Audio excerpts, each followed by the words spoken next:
शाम का धुंधलका धीरे धीरे पूरे घर में पसर रहा था। बरामदे में रखी अपनी पुरानी लकड़ी की कुर्सी पर बैठी सावित्री देवी अपलक निगाहों से मुख्य द्वार की ओर ताक रही थी। बाहर सड़क पर काम से लौटते लोगों का कोलाहल और गाड़ियों का शोर सुनाई दे रहा था। लेकिन सावित्री देवी के कान तो बस उन कदमों की आहट ढूंढ रहे थे जो सालों पहले इसी घर की रौनक हुआ करते थे। रसोई से बर्तनों के टकराने और मसालों के चटकने की आवाजें आ रही थीं। उनकी बहू नूतन रात का खाना बनाने में व्यस्त थी। कुकर की सीटी बजी और पूरे घर में दाल की खुशबू फैल गई। मगर इस खुशबू के पीछे एक गहरी और चुभने वाली खामोशी छुपी थी। सावित्री देवी का गला सूख रहा था। उन्होंने बहुत ही धीमी और संकोच भरी आवाज में पुकारा, नूतन, बेटा जरा एक गिलास पानी दे देना। रसोई से कोई उत्तर नहीं आया। बस कुछ पलों बाद नूतन हाथ में पानी का गिलास लिए आई और बिना एक शब्द बोले, बिना नजरें मिलाए, मेज पर गिलास रखकर वापस चली गई। सावित्री देवी फटी आंखों से उस गिलास को देखती रहीं। उन्हें याद आया वो समय जब उनके एक बार खांसने भर से पूरा घर सिर पर उठा लिया जाता था, और आज प्यास के लिए भी उन्हें मिन्नतें करनी पड़ रही थीं। वे धीरे से बुदबुदाईं, वक्त वक्त की बात है, अब तो कोई दो मीठे बोल बोलने वाला भी नहीं बचा। उनकी आंखों के कोर भीग गए और स्मृतियों का कारवां उनकी आंखों के सामने नाचने लगा। करीब 10-12 साल पहले की बात है। सावित्री देवी का रुतबा पूरे मोहल्ले में मशहूर था। उनकी 4 बेटियां थीं और सबसे छोटा बेटा था मनोज। सावित्री देवी के मन में ये बात पत्थर की लकीर की तरह बैठी थी कि बुढ़ापे की असली लाठी और सुख दुख की साथी सिर्फ बेटियां ही होती हैं। वे अक्सर मोहल्ले की औरतों से कहती थीं, बेटे तो शादी के बाद परायों की बोली बोलने लगते हैं, लेकिन बेटियां तो अपनी कोख का अंश होती हैं, वो कभी साथ नहीं छोड़ती। इसी सोच के चलते वे अपना सारा समय और ऊर्जा अपनी बेटियों के घरों को संवारने में लगा देती थी। जब बड़ी बेटी के यहाँ बच्चे की परवरिश की बात आती, तो सावित्री देवी महीनों वहां डेरा डाल देती। मंझली बेटी को घर शिफ्ट करना होता या छोटी को कहीं घूमने जाना होता, सावित्री देवी हमेशा तैयार रहती थी। उन्हें लगता था कि वे अपनी माँ होने का फर्ज निभा रही हैं, लेकिन इस चक्कर में वे अपने ही घर की नींव को खोखला कर रही थीं। उधर घर पर नूतन अकेली पड़ जाती थी। मनोज की बैंक की नौकरी ऐसी थी कि वो सुबह निकलता और देर रात तक थका हारा लौटता। 2 छोटे बच्चे आरव और सानिया, घर का सारा काम और ऊपर से बीमार ससुर की सेवा। नूतन सब कुछ अकेले कंधों पर ढोती थी। कई बार ऐसा होता कि आरव को तेज बुखार होता और आधी रात को नूतन उसे लेकर डॉक्टर के पास भागती, जबकि सावित्री देवी उस समय अपनी किसी बेटी के यहाँ शादी की तैयारियों में मशगूल होती थी। नूतन ने कई बार दबी आवाज में विरोध किया, माँ जी, घर में ससुर जी की तबीयत ढीली रहती है, बच्चे छोटे हैं, आप अगर साथ में रहती तो मुझे थोड़ा सहारा मिल जाता। इस पर सावित्री देवी तंज कसते हुए कहती, सहारा? तुझे ऐश करने की आदत पड़ गई है। मेरी बेटियां क्या सड़क पर पड़ी हैं? माँ की जरूरत उन्हें ज्यादा है। तू तो कल की आई पराई है, तुझे मेरा दर्द क्या समझ आएगा? मेरी बेटियां तो मेरे कलेजे का टुकड़ा हैं। नूतन चुपचाप आंखों में उमड़ते सैलाब को पी जाती। हद तो तब हो गई जब सावित्री देवी के पति यानी नूतन के ससुर जी अंतिम घड़ियां गिन रहे थे और सावित्री देवी छोटी बेटी के यहाँ गोद भराई की रस्म में मगन थी, क्योंकि उनके मुताबिक खुशी के काम में रोना धोना लेकर नहीं जाना चाहिए। ससुर जी ने नूतन के हाथों में दम तोड़ा। मनोज और नूतन ने अकेले ही सब संभाला। उस दिन नूतन के मन में सावित्री देवी के प्रति जो सम्मान था, वो हमेशा के लिए मर गया। वक्त का पहिया घूमा और सावित्री देवी अब 80 की दहलीज पर खड़ी थी। शरीर ने जवाब देना शुरू कर दिया था। घुटनों के दर्द ने उन्हें लाठी के सहारे चलने पर मजबूर कर दिया था। वही बेटियां जिनके लिए उन्होंने अपना पूरा जीवन खपा दिया था, अब अपने अपने संसार में सिमट चुकी थी। एक दोपहर बड़ी बेटी के घर में सावित्री देवी का पैर फिसल गया और वे बाथरूम में गिर पड़ी। कूल्हे की हड्डी में फ्रैक्चर हो गया था। डॉक्टर ने बेड रेस्ट और 24 घंटे सेवा की सलाह दी। पहले हफ्ते तो बेटियों ने उत्साह दिखाया, लेकिन धीरे धीरे उनकी बातचीत का लहजा बदलने लगा। एक दिन बड़ी बेटी अपनी बहनों से फोन पर बहस कर रही थी और सावित्री देवी दूसरे कमरे में सब सुन रही थी।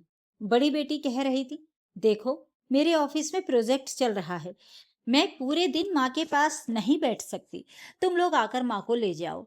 दूसरी बहन ने तुरंत पल्ला झाड़ा, अरे दीदी, मेरे बच्चों की बोर्ड परीक्षाएं हैं, मैं कैसे आऊं?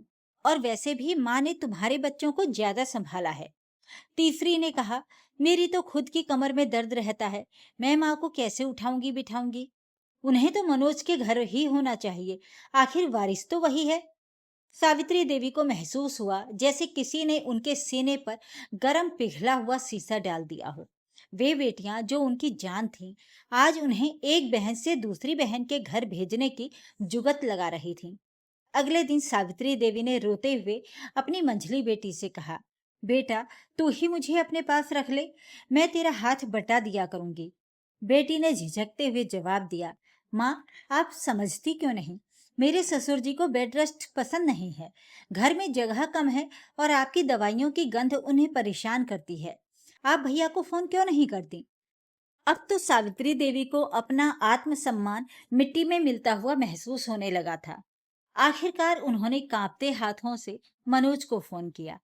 उनकी आवाज में वो पुरानी खनक नहीं थी, बल्कि एक याचना थी। मनोज ने भारी मन से कहा, माँ, आप तो अपनी लाडली बेटियों के पास खुश थी ना, फिर अचानक क्या हुआ? नूतन ने तो सालों इंतजार किया कि आप घर आकर बच्चों को कहानी सुनाएंगी, पर आप नहीं आई। सावित्री देवी की रुलाई फूट पड़ी, मुझसे गलती हो गई बेटा, मुझे बस घर ले चल। मनोज ने नूतन की ओर देखा। नूतन ने फोन छीनकर बस इतना कहा, मनोज, ले आइए उन्हें, घर का दरवाजा आज भी उनके लिए खुला है, भले ही उनके दिल के दरवाजे हमारे लिए हमेशा बंद रहे हों। जब सावित्री देवी वापस अपने पुराने घर आईं, तो उन्होंने देखा कि नूतन ने उनके कमरे को बिल्कुल वैसे ही सजा कर रखा था जैसे वो छोड़कर गई थीं। आरव और सानिया अब बड़े हो चुके थे। वे दौड़कर दादी के पास आए, दादी के पैर छुए और बोले, दादी, धीरे उतरना, गिर जाओगी। सानिया पानी लेकर आ गई। सावित्री देवी दोनों बच्चों को हैरानी से देखती रह गईं।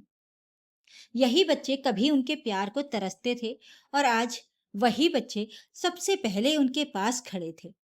नूतन ने उनके कमरे में साफ चादर बिछाई, दवाइयां रखीं और बस इतना कहा, माँ जी, अगर कुछ चाहिए हो तो बता दीजिएगा।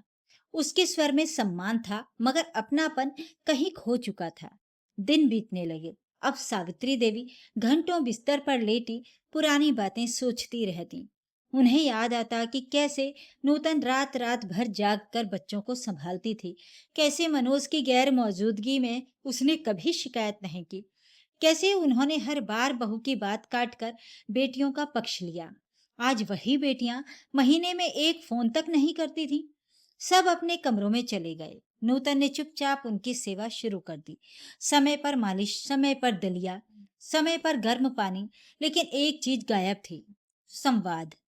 नूतन घंटों घर के काम करती, पर वो सावित्री देवी के पास बैठकर बातें नहीं करती थी। एक दिन सावित्री देवी ने नूतन को रोका और रोते हुए कहा, बहू, तू मुझे डांट ले, मार ले, पर ये खामोशी मत बरत, मुझसे बात किया कर। नूतन ने ठंडे स्वर में कहा, माँ जी, बात करने के लिए दिल का जुड़ा होना जरूरी है। आपने सालों पहले मुझसे और मेरे बच्चों से वो नाता तोड़ दिया था। आज मैं जो कर रही हूँ वो मेरा धर्म है, लेकिन प्यार, प्यार तो आपने खुद अपनी बेटियों के आंगन में लुटा दिया। अब मेरे पास देने के लिए सिर्फ फर्ज बचा है। सावित्री देवी बिस्तर पर पड़ी पड़ी अपनी बेटियों के फोन का इंतजार करती, जो अब हफ्ते में एक बार रस्म अदायगी के लिए आ जाता था। माँ, दवा ले ली ना? ठीक है, हम व्यस्त हैं, बाद में बात करेंगे। सावित्री देवी को अब समझ आ गया था कि रिश्तों की पूंजी केवल जन्म देने से नहीं, बल्कि साथ निभाने से जमा होती है। उन्होंने जिस बहू को पराई कहकर दुत्कारा था, वही आज उनके घावों को धो रही थी। और जिन बेटियों को अपना मानकर घर लुटा दिया, वे उन्हें बोझ मानकर एक दूसरे के सिर मढ़ रही थी। एक शाम उन्होंने देखा कि नूतन थक कर सोफे पर सो गई है। सावित्री देवी लाठी टेकते हुए उनके पास आई और अपनी चादर उस पर डाल दी। उनकी आंखों से आंसू गिरकर नूतन के हाथ पर पड़े। नूतन की नींद खुली। उसने देखा सावित्री देवी उसके पैरों के पास बैठी रो रही थी। सावित्री देवी ने कहा, बेटा, आज समझ आया कि असली औलाद वो नहीं होती जो खून से जुड़ी हो, बल्कि वो होती है जो संस्कार और सेवा से जुड़ी हो।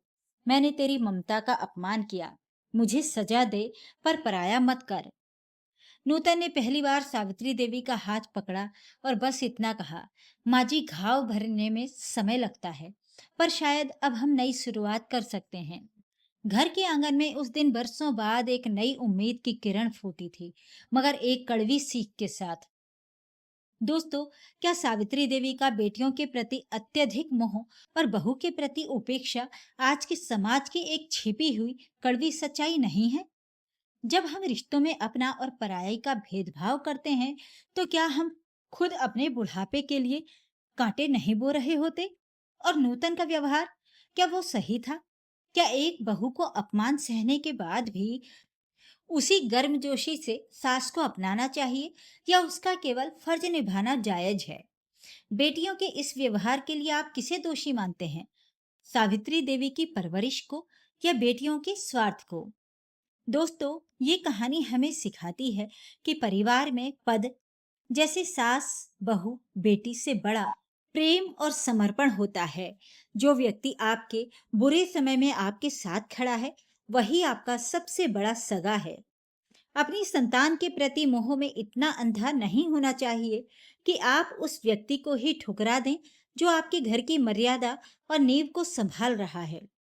सम्मान और प्रेम एक निवेश की तरह है। जो आप आज देंगे, वही आपको बुढ़ापे में ब्याज समेत वापस मिलेगा। तो ये थी आज की कहानी। आपको ये कहानी कैसी लगी? कमेंट बॉक्स में जरूर लिखें। वीडियो को लाइक और शेयर जरूर करें, और मेरे चैनल को सब्सक्राइब भी जरूर कर लीजिएगा। धन्यवाद।